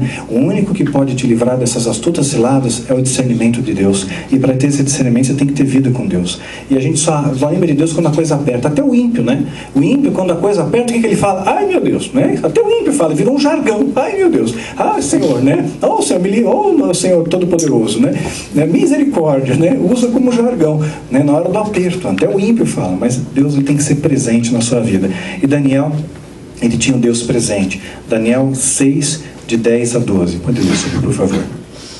Ora, quando Daniel soube que a escritura estava assinada, entrou em sua casa, no seu quarto em cima, onde estavam abertas as janelas. Isso, não? Isso. 6, de 10 a 12. As janelas para o lado de Jerusalém. E 3 vezes ao dia se punha de joelhos, orava e dava graças diante do seu Deus, como também antes costumava fazer. Aqueles homens foram juntos e encontraram Daniel orando e suplicando diante de seu Deus. Se apresentaram ao rei e disseram: no tocante ao mandamento real, não assinastes o decreto, pelo qual todo homem que fizesse uma petição a qualquer de seu Deus, ou qualquer homem, por espaço de 30 dias, e não a ti, ó rei, seria lançado na cova dos leões? Respondeu o rei: esta palavra é certa, conforme a lei dos medos e dos persas, que não se pode revogar. Pois é, vamos entender o que está acontecendo? Primeira coisa, o inimigo tinha ódio de Daniel. Mateus 10, 22 diz assim: e odiados de todos sereis por causa do meu nome, mas aquele que perseverar até o fim será salvo. E esse todo significa o mundo espiritual também. O diabo não gosta de você, ele te odeia, né? Te odeia, ele vai fazer de tudo para te derrubar. Queria derrubar Daniel, só que não encontraram nenhuma fenda na armadura, nenhuma legalidade. Cria-se algo, cria-se. O satanismo chama isso de anel de fogo. Era um feitiço, né, utilizado, deve ser utilizado ainda, né? Então eles procuram te desestabilizar. Não tem legalidade na sua vida, maldição sem causa não encontra pouso. Então eles vão procurar criar uma legalidade. Vão encontrar alguém à sua volta que ele pode ser usado contra você. Vão tentar encontrar uma circunstância, idolatra o teu carro. Meu carro está sempre polido, bonitinho e tal. Aí sua mulher pega o carro e bateu. Aí, tá bom. Então tentar pegar alguma coisa ali, né? Alguma coisa ali à sua volta, alguma coisa que você goste. Vão tentar procurar os seus Isaques. Ele vai encontrar uma fragilidade para te desestabilizar. Qual foi a estratégia de Satanás aqui? Né? Esses homens que tinham inveja de Daniel chegaram diante do rei: olha rei, vamos sugerir para o senhor uma coisa, baixa um decreto aí, durante 30 dias ninguém pode orar. Sabiam que Daniel orava 3 vezes por dia. Então durante 30 dias ninguém pode orar, ninguém pode prestar culto a outros deuses, senão somente a ti, ó rei, só a ti. Só que eles tinham outros deuses. Eles tinham um tal de Bel, tinha um tal de Marduk, que eram deuses assim muito poderosos dentro da Babilônia, e foram absorvidos pelos persas também. Eram deuses muito poderosos. Nem para esses deuses havia essa regra. Nem para esses deuses tinha essa regra, que ninguém podia, não tinha outro que podia ser adorado que só ele. Não tinha. Então essa estratégia foi pífia, foi fraca. E o rei foi fraco também em ter caído nessa, porque o diabo preparou a cama. Preparou, e o rei gostava de Daniel, era amigo de Daniel. E o rei certamente sabia que Daniel orava, mas ele cai nessa armadilha. Quando ele se viu, ele já tinha dançado a palavra, já tinha chancelado aquilo com seu sinete, com seu anel real. Não podia mais revogar. Uma lei colocada por um rei não pode ser revogada, né? Olha como a palavra do rei valia, né? Hoje a nossa palavra vale muito, né? Ou vale pouco, né? Então, veja, o ímpio, né, honra a sua palavra, e o crente não pode honrar muito mais, né? O crente tem muito mais, você tem que honrar a sua palavra, né? A gente tem que aprender a dar valor a quando você pronuncia algo. Se você faz um voto diante de Deus e não cumpre, é melhor que não tivesse feito.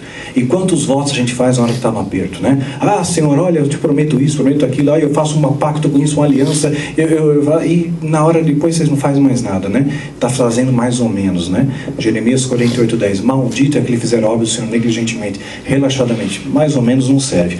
Daniel, então, ele foi preparado numa cilada, e o rei, então, ele chancela aquele acordo. Durante 30 dias, ninguém pode prestar culto a outro Deus, senão o próprio rei. Daniel, então, é flagrado, né, orando. Eles sabiam disso. Prepararam uma armadilha, uma astuta cilada contra Daniel.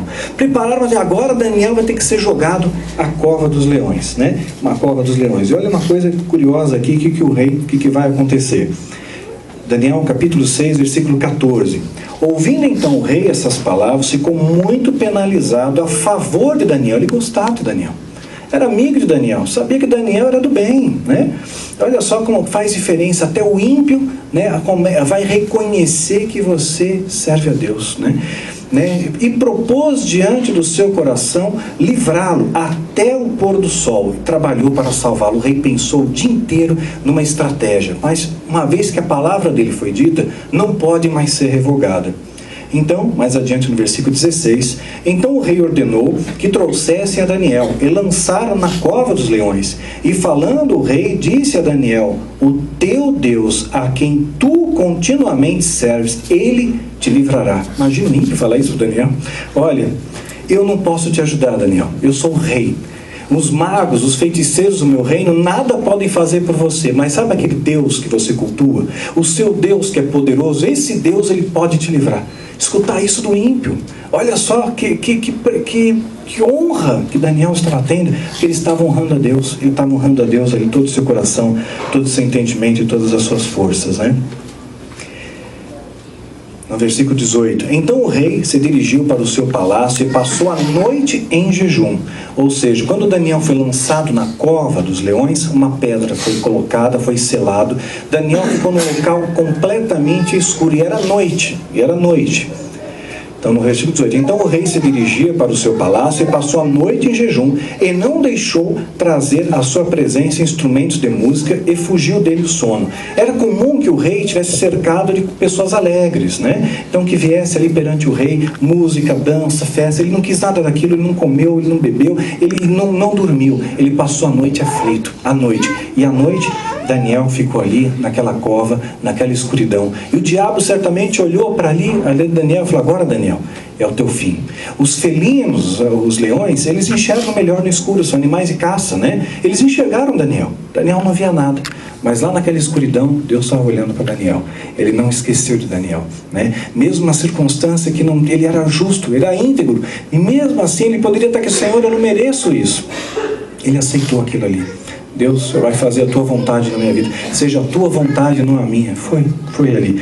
E olha o que vai acontecer aqui mais adiante. Aqui, pode ler então, versículo 6, capítulo 6, de 20 a 22. Olha só, agora o rei, pela manhã, ele vai ver como é que está Daniel. E olha só o que acontece aqui. De 20 a 22, por favor, Subi. Chegando-se à cova, chamou por Daniel com voz de angústia. Daniel, servo do Deus vivo, será que o teu Deus, a quem tu continuamente serves, tenha podido livrar-te dos leões? Daniel respondeu ao rei: ó rei, viva para sempre. O meu Deus enviou o seu anjo e fechou a boca dos leões, para que não me fizessem dano algum, porque foi achada em mim inocência diante dele. Também contra ti, ó rei, não cometi delito algum. Ok, olha o que ele fala: contra ti não cometi delito algum. Daniel estava com a consciência limpa. Ele fez a parte dele. E a sua parte é andar na terra em santidade, agradar a Deus. Não se preocupe em agradar os homens, em fazer conluio, em dizer palavras que possam enaltecer pessoas que não merecem enaltecimento. Honre a Deus, né? Agrade a Deus. Repudie o que Deus repudia e ame aquilo que Deus ama. É assim que nós vamos servir ao Rei dos Reis. Daniel, então, ele mostra essa inocência dele. Deus faz um livramento ali à vida de Daniel. Mas algo mais tremendo acontece, um pouquinho mais adiante, Daniel 6, de 26 a 28. Pedi para subir, prestem bem atenção nessas palavras. Olha que sobrenatural que ocorre aqui. Da minha parte é feito um decreto, pelo qual em todo o domínio do meu reino os homens tremam e temam perante o Deus de Daniel, porque ele é o Deus vivo e permanece para sempre. O seu reino não se pode destruir, e o seu domínio jamais terá fim. Ele livra e salva, opera sinais e maravilhas no céu e na terra. Ele livrou Daniel do poder dos leões. Foi assim que Daniel prosperou no reinado de Dário e no reinado de Ciro, o persa. Olha só que coisa legal. O rei diz: ele salva, ele livra, opera milagres e maravilhas no céu e na terra. Ele salvou e livrou Daniel do poder dos leões. O mundo vai olhar para você e vai dizer: você tem um Deus que salva, que livra, que liberta, que vai te livrar dos leões, que vai te livrar das astúcias lados do diabo. Esse poder está sobre a sua vida. Sua vez, se você tiver uma vida de santidade, né? Deus, ele manda o anjo para fechar a boca do leão, porque Daniel honrava a Deus. A atitude de Daniel é tão linda que a gente vai observar um pouco mais adiante, no Daniel capítulo 10, de 2 a 13. Daniel está abatido, ele está triste, ele ora, ele jejua, ele clama a Deus. E o anjo vem na presença dele. Quando o anjo vai chegar e vai dizer para ele: eu vim por causa das tuas palavras. Olha só que coisa, eu vim por causa das tuas palavras, né? Ele orou e Deus deu a ordem, o anjo: vai lá, responde a Daniel. Demorou para chegar. Por que demorou para chegar? Porque estava em guerra, estava em peleja, estava em batalha. E o anjo atrasou ali para trazer a resposta para Daniel. Significa que os anjos, eles podem se ferir nos combates? Será que os demônios também podem se ferir nos combates? Porque se fosse tão simples assim, ele passava, né? Mas se houve resistência, alguma coisa estava acontecendo no mundo espiritual, né? Havia uma batalha muito intensa ali, impedindo a presença daquele anjo a trazer a resposta de Daniel. Mas mesmo assim, ele foi ali, ele chegou no tempo certo e trouxe ali a resposta: eu vim por causa das suas palavras. 10, de 2 a 13, rapidamente para a gente. Naqueles dias, eu, Daniel, estive triste por 3 semanas completas. Manjar desejável não comi, nem carne, nem vinho entraram na minha boca. Nem me ungi com unguento, até que se cumpriram as 3 semanas. No 24º dia do 1º mês, eu estava às margens do grande rio Tigre. Levantei os olhos e vi um homem vestido de linho e os seus lombos cingidos com ouro fino de ufaz. O seu corpo era como berilo e o seu rosto parecia um relâmpago. E os seus olhos eram como tochas de fogo, os seus braços e os seus pés como o brilho do bronze polido, e a voz das suas palavras como a voz de uma multidão. Só eu, Daniel, tive aquela visão. Os homens que estavam comigo nada viram, mas caiu sobre eles um grande temor e fugiram para se esconder. Fiquei, pois, eu só e tive esta grande visão, e não restou força em mim. Desfigurou-se a feição do meu rosto, e não retive força alguma. Contudo, ouvi a voz das suas palavras, e, ouvindo a voz das suas palavras, eu caí com o rosto em terra, profundamente adormecido. Certa mão me tocou e fez que me levantasse, tremendo sobre os meus joelhos e sobre as palmas das minhas mãos. Ele disse: Daniel, homem muito amado, atende às palavras que vou te dizer, e levanta-te sobre os teus pés, porque te fui enviado. Ao falar ele comigo estas palavras, pus-me em pé tremendo. Então me disse: não temas, Daniel, porque desde o primeiro dia em que aplicaste o teu coração a compreender e a humilhar-te perante o teu Deus, são ouvidas as tuas palavras, e eu vim por causa das tuas palavras. O príncipe do reino da Pérsia, porém, me resistiu por 21 dias. Então Miguel, um dos primeiros príncipes, veio para ajudar-me, e eu fiquei ali com os reis da Pérsia. Ok. Então olha só a coisa, houve uma resistência, está havendo uma luta espiritual. E esse anjo que Deus enviou, ele fortalece a Daniel. No versículo 18 eu vou ler aqui. Aquele que tinha a aparência de um homem, tocou-me outra vez e fortaleceu-me. Um anjo também fortaleceu Jesus no Getsemane, fortaleceu Daniel aqui, fortaleceu ele. Cimento para você, tenha certeza, os anjos vão vir. Você nunca vai ser abandonado, né? Deus não abandona os seus filhos, né? Tudo tem propósito, tudo de graças, né? Nada fica fora desse tudo. O que está acontecendo aqui é que nós estamos chegando num momento da história em que o adversário está tentando confundir a sua mente.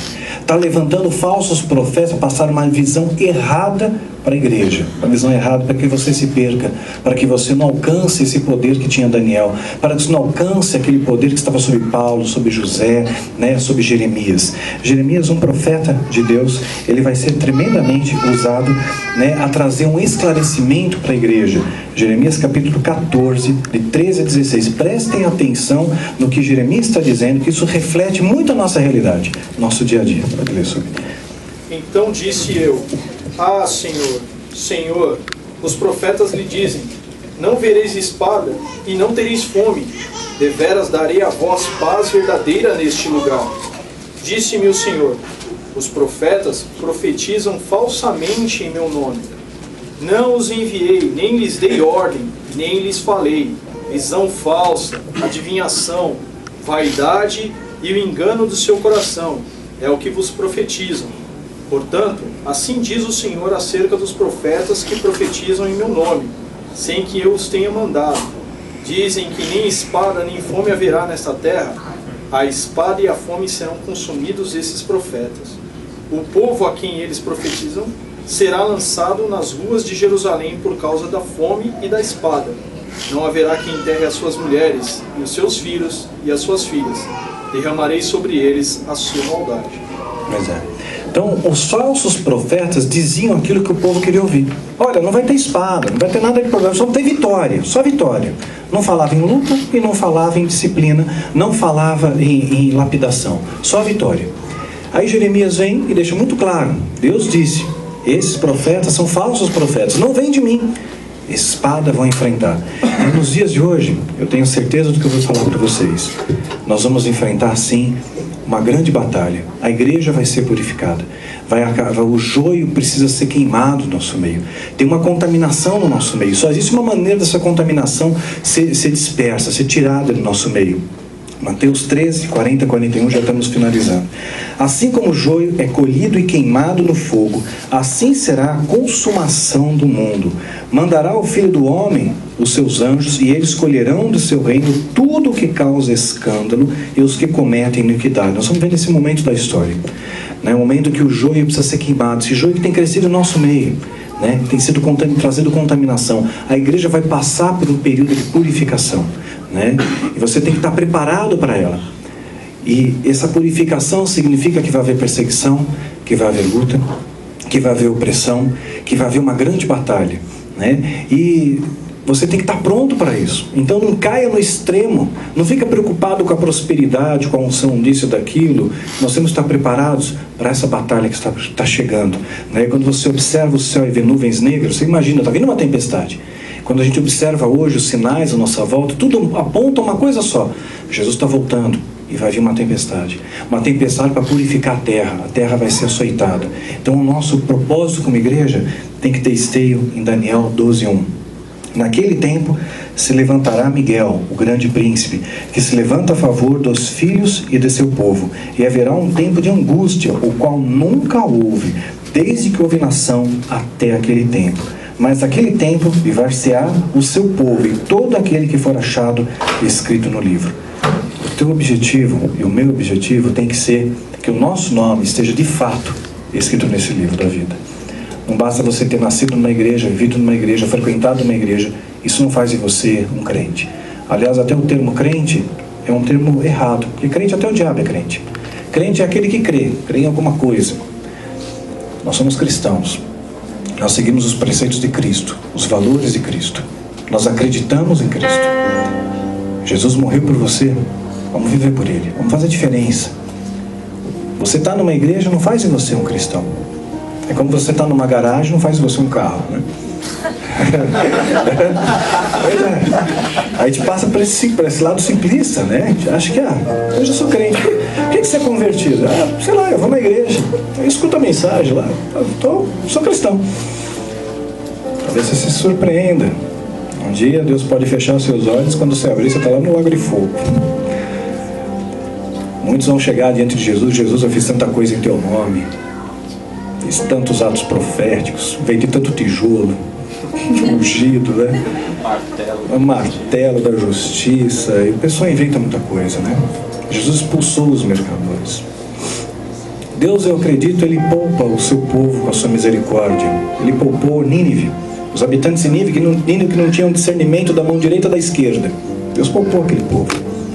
Mas muitos estão perecendo nos desertos, como ficou a geração de Moisés. Estão perdendo, sendo furtados da vida plena, da vida em abundância, de provar aquela experiência real com Deus. Vivem um evangelho raso, superficial, de deserto. Deus não quer você no deserto. Deus quer você para uma vida em abundância, uma vida plena. Deus quer que o seu nome esteja no livro da vida. E esse nome estar no livro da vida significa que isso vai fazer diferença na sua vida e na vida dos outros. Que a sua vida, ela possa ser um instrumento nas mãos de Deus para apontar o caminho aos perdidos, como Deus fez com Daniel. Mesmo ali no meio daquelas impossibilidades, ele falava com ousadia aos reis. Mesmo diante de todas as impossibilidades, tentavam criar ciladas contra ele. Deus transforma aquela maldição em bênção. Os inimigos de Daniel foram lançados aos leões. É feito um decreto que todo mundo agora respeite a Daniel.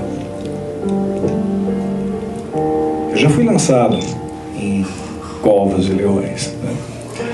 Quando você aponta o caminho, quando você mostra a verdade, quando você busca a santidade, você destoa, você entra na contramão.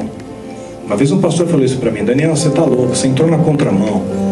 A pegada agora é outra. Não fala mais de santidade, não fala de perdão, de arrependimento. A moda é outra.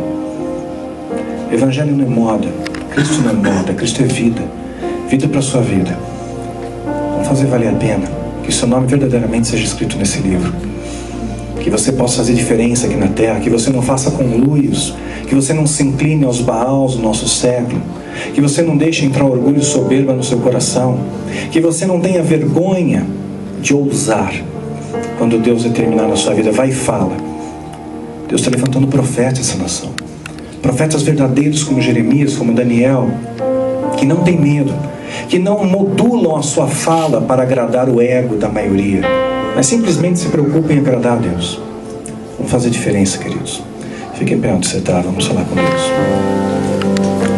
Senhor Deus e Pai, nós colocamos o Senhor em pé diante da tua santa presença, Senhor. E pedimos, ó Pai, transforma nossas vidas, transforma nossos corações. Ó Pai amado, as vidas que estão lá no fundo do poço, que estão sendo lançadas nas covas, no horizonte das impossibilidades, Deus, saiba que Jesus está ali. Ele te vê no escuro, Ele te vê no momento da sua fraqueza, Ele vai te dar força na sua fraqueza, Ele vai trazer luz para o seu caminho, Ele vai guiar seus pés para que eles não tropecem em pedra. Aos anjos Ele vai dar ordem para que te cerque, te proteja. Guarde a sua entrada e guarde a sua saída. Aos anjos Ele vai dar ordem para que feche a boca dos leões à sua volta, para que você seja honrado na terra, onde quer que você esteja, no trabalho, na escola, no seu bairro, na igreja que você frequenta. Que as pessoas possam olhar para você e saber: ali vai um servo do Senhor de verdade. Ali vai alguém que brilha. Ali vai alguém que fala as palavras de Deus. Ali vai alguém que olha o seu semelhante com amor, que não aponta o dedo, que estende a mão. Ali vai alguém que está sempre disposto a abraçar, a acolher, nunca a dizer passe amanhã. Ali vai alguém que vive o teu santo evangelho, Senhor. Ó Pai, levanta, Deus, nessa terra uma nação santa, porque o joio vai ser queimado. Que nós possamos fazer parte desse campo de trigo, Jesus. E sejamos prontos, Deus, para essa grande colheita. E possamos ser também, Senhor, ceifeiros do reino. Possamos, Senhor, também fazer parte dessa colheita, Senhor. Usa, Pai amado, nossas vidas para alcançarmos mais vidas. Através do nosso testemunho, Deus, através das nossas palavras. Que o mundo possa olhar, Deus, para a Tua igreja como uma referência, não como algo que mancha o Teu nome. Que possa olhar, Deus, para a Tua noiva como algo que brilha, não como algo que cheira mal. Ó Deus, como nós vamos alcançar esse mundo se temos exalado um perfume que não é Teu? O mundo deseja paz que só Jesus pode dar. O mundo deseja o amor que só Jesus pode proporcionar. O mundo deseja aquela vida plena em abundância que só Jesus pode dar. E nós, Pai, nós somos os Teus emissários. Santifica nossas vidas, nos prepara, Deus, para a grande missão. Nos prepara, Jesus. Levanta, Senhor, em nosso meio homens como Paulo, que viveram na simplicidade, mas na simplicidade foram grandes diante de Deus. Na simplicidade combateram o bom combate da fé e foram mais que vencedores. O inimigo, mesmo apedrejando, açoitando, prendendo, não conseguiu aprisionar o Espírito, o poder, a graça, o amor. Ó Pai, levanta na nossa nação homens e mulheres como José, como Davi, que não temem as fornalhas, que não temem as prisões, que não temem as cavernas, e sabe que o Senhor está conosco em todos os momentos. Ó Pai, aqueles que hoje precisam, Deus, de um acolhimento especial, lança Teu abraço em nossas vidas, Senhor. Tira os Teus Jeremias do fundo do poço. Honra, Senhor, os Teus profetas nessa nação. Levanta, Senhor, uma geração santa. Levanta, Senhor, uma geração, Deus, que honra o Teu nome, Pai. Que está disposto a ser lançado às covas, às fornalhas. Oh, Senhor, é tão triste, Deus, quando às vezes nós somos açoitados e estamos procurando fazer o melhor, mas o mundo tem ódio de você. O mundo tem ódio de mim. Nós não somos aqui. Jesus vai vir te buscar. Que você possa fazer diferença aqui. Que a sua casa é lá nos céus. Sua vida aqui é passageira. Faça desse período algo produtivo na tua vida. Que Jesus possa olhar para você e dizer: eu me orgulho de você, meu filho. Eu me orgulho de você, minha filha. Aí vai trazer força para a sua vida. Que alegria que você tem nele é a tua força. Ó Pai, em nome de Jesus, abençoa cada vida aqui presente. Fortalece, Senhor. Que nós possamos, Senhor, viver o Teu nome, viver os Teus preceitos, Senhor. Ó Pai, nos capacita pelo Teu Espírito Santo a vivermos a Cristo cada dia de nossas vidas. Que não seja por protocolo, que não seja para agradar homens, mas que seja só para agradar a Ti, Senhor. Em nome de Jesus, santifica a sua noiva, santifica a Tua igreja, em nome de Yeshua HaMashiach. Abençoa-nos, Pai. Abençoa-nos, Jesus. Quero abençoar vocês, a bênção que Deus tem nos dado como direção a esse ministério. Que o Senhor, querido, te abençoe e te guarde. Que o Senhor faça resplandecer o Teu rosto sobre ti e tenha misericórdia de ti. Que o Senhor sobre ti levante o Teu rosto e te dê a paz, hoje, amanhã e até a volta gloriosa do nosso Senhor Jesus Cristo. Em nome de Jesus. Amém, Senhor. Um abraço no teu irmão. Tenha uma boa semana, viu, guerreiro? Deus abençoe você.